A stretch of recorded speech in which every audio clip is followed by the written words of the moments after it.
Sir Revanth Reddy గారు అంటే అటు బీఆర్ఎస్ నుంచి విమర్శలొస్తున్నాయి.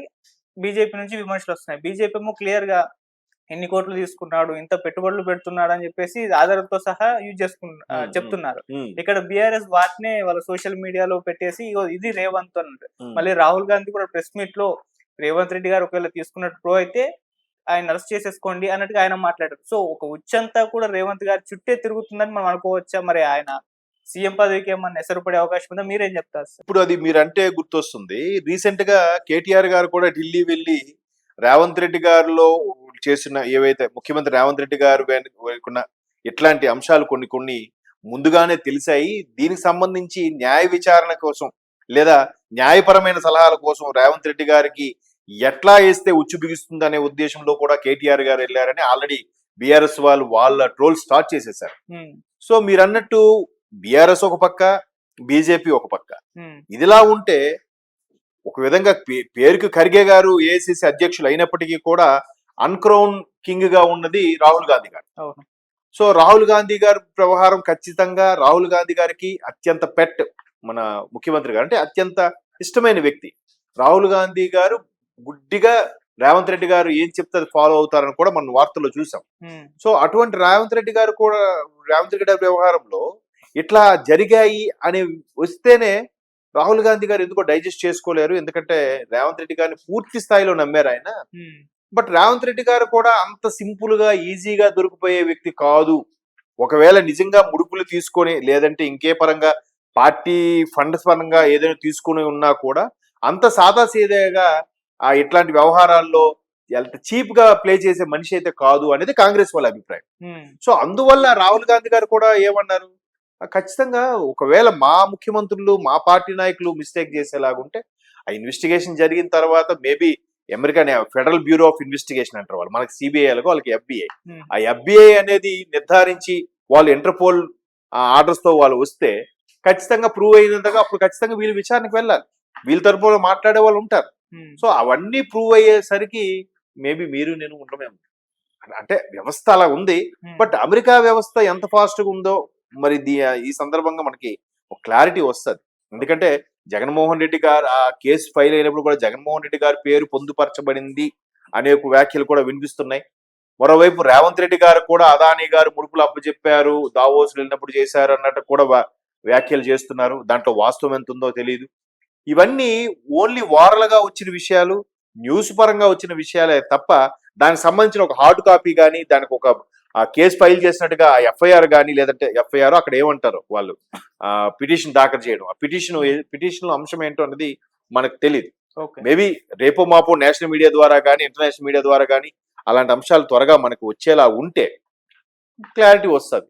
దీనికి ఒక క్లారిటీ రావాలంటే ఒక బీబీసీయో ఒక అసాంజే లీక్స్ వికీ లీక్స్ ఉన్నాయి కదా, హ్మ్. అట్లాంటి ఏమైనా వస్తే గానీ రేవంత్ రెడ్డి గారు ముఖ్యమంత్రి హోదాలో ఉన్న వ్యక్తి బాధ మనం నిందలు వేయలేరు కదా. అఫ్ కోర్స్ ప్రతిపక్షాలు రెడీగా ఉంటాయి దుమ్ము ఎత్తిపోయడానికి. బట్ ఈయన అంత సింపుల్ గా అట్లా ముడుపులు తీసుకున్నారు అని దొరికిపోయేలా తత్వం అయితే కాదు. అంత ఆషామాషి అయిన వ్యక్తి కూడా కాదు రేవంత్ రెడ్డి. ఎందుకంటే పార్టీలోకి వెళ్ళిన అతి కొద్ది సంవత్సరాల్లోనే ఒక చాకచక్యంగా గ్రిప్ లో తీసుకొచ్చుకొని సీనియర్స్ అందరినీ ఒక తాటి మీద నడిపించి ఆయన ముఖ్యమంత్రి అభ్యర్థిగా ముందే ప్రకటించుకొని ముఖ్యమంత్రి అయ్యారుగా. మరి అంత ఎంత మేధావైపోతే కాంగ్రెస్ లో ప్రతి ఒక్కరూ సీనియర్లే. అంత సీనియర్లని వెనక్కి నెట్టుకుంటూ ఆయన ముఖ్యమంత్రి అయ్యాడంటే ఇట్లా చిన్న చిన్న విషయాలకి దొరికిపోతారు లేదా చిన్న చిన్న విషయాలుగా చీప్ గా బిహేవ్ చేస్తారని నేనైతే అనుకోవట్లేదు. ఓకే. మరి చూద్దాం. అందుకే రేవంత్ రెడ్డి గారు కూడా అంత కాన్ఫిడెన్స్ గా చెప్పారేమో, ఇది ఖచ్చితంగా ఏమైనా జరిగితే మా ముఖ్యమంత్రి అయినా కూడా మేము రెడీ టు ఫేస్, అవసరమైతే మేము అది కూడా అరెస్ట్ చేయాలనే మేము సపోర్ట్ చేస్తాం, వేరే బీజేపీ వాళ్ళనే కాదు అని కూడా చెప్పారు. అంటే సార్ దొరికిపోవడం లేకుంటే ప్రూవ్ అవ్వడం అది పక్కన పెడితే పొలిటికల్ గా ఏ పార్టీకి ఏ విధంగా యూజ్ అవుతుంది అన్నదే వాళ్ళు చూస్తుంటారు. Yes. ఇటు బీఆర్ఎస్ యూజ్ చేసుకోవడం ప్రయత్నిస్తుంది, అటు Yes, yes. బీజేపీ యూజ్ చేసుకోవడం అవును అవును, ఇది ఒక అస్త్రం వాళ్ళకి నిజంగా. మీరు అన్నట్టు ఛాన్స్ దొరికిందిరా. ఇప్పుడు ఫోన్ ట్యాపింగ్ వ్యవహారం ఉంది, లేదంటే ఢిల్లీ మద్యం స్కామ్ ఉంది, కవిత గారి విషయం, ఇవన్నీ పెట్టి కాంగ్రెస్ వాళ్ళు ఓదరగొట్టారు కదా. సో ఇప్పుడు కాంగ్రెస్ వాళ్ళు బీఆర్ఎస్ వాళ్ళు ఓదరగొట్టారు. ఇప్పుడు బీఆర్ఎస్ కి ఒక అస్త్రం దొరికేలా అనిపిస్తుంది, అంతే కదా. సో ఏదైతే అస్త్రం దొరికిందో బీఆర్ఎస్ కూడా పూర్తి స్థాయిలో వాళ్ళ మీద కౌంటర్ వేయలేదేమో అనిపిస్తుంది. ఎందుకు అనిపిస్తుందంటే బీఆర్ఎస్ హయాంలో అక్కడ ఆంధ్రప్రదేశ్ లో అప్పటి ముఖ్యమంత్రి జగన్మోహన్ రెడ్డి గారి వ్యవహారం కూడా ఈ అదానీ కేసులో ఇన్వాల్వ్ అయిందని వార్తలు వస్తున్నాయి. అవును. అప్పుడు మళ్ళీ కాంగ్రెస్ వాళ్ళు ఏమంటారు, మీరు ఒకప్పుడు మిత్రులు కదా, మీ మిత్రులతో నడిపించారేమో, మీకు కూడా ఉండే ఉంటాయని చెప్పి వీళ్ళు ఆల్రెడీ కౌంటర్ వేస్తారు. మీ మిత్రుడు ఉన్నాడు కదా, ఉమ్, మీ మిత్రుడు, అందుకే ఇక్కడ అన్ని పార్టీలు హైదరాబాద్ లో ఆస్తులు అన్ని ఉన్నాయి కాబట్టి మీరు మిత్రులు, అందుకే మీ మిత్రుడు మిమ్మల్ని ఏం అనలేదు. ఉమ్, సో మీ మిత్రుడు అదానికి సంబంధించి ఏదైతే ఎంఓయూలు ఎంఏఏలు ఒప్పందాలు చేసుకున్నారో మీరు కూడా దాన్ని సపోర్ట్ చేసే ఉంటారు. ఉమ్, ఎందుకంటే అన్ని హైదరాబాద్ వచ్చి లావాదేవీలు చేసుకుంటారు, అక్కడ క్యాపిటల్ లేదు, అక్కడ సరైన రన్వే ఎయిర్పోర్ట్ లేదు కాబట్టి హైదరాబాద్ వచ్చి చేసుకుని ఉంటారు అని వీళ్ళు ఆల్రెడీ రివర్స్ కౌంటర్ అటాక్లు స్టార్ట్ చేసేసారు కాంగ్రెస్ వాళ్ళు. ఉమ్, సో చూడాలి, ఎందుకంటే మొన్న రీసెంట్ గా బ్రదర్ అనిల్ గారి ఇంటర్వ్యూ చూసినప్పుడు కూడా ప్రతిది కూడా హైదరాబాద్ లో చెల్లి పార్టీ ఎందుకు పెడుతుంది, అక్కడ పెట్టడం మంచిది కాదు, ఎందుకంటే మన ప్రాపర్టీస్ అన్ని అక్కడే ఉన్నాయి, కేసీఆర్ గారికి తెలిస్తే బాగోదు అని అన్నారంట. అంటే ఇది బ్రదర్ అనిల్ గారు అన్నమాట ఒక ఛానల్కి ఇచ్చిన ఇంటర్వ్యూలో.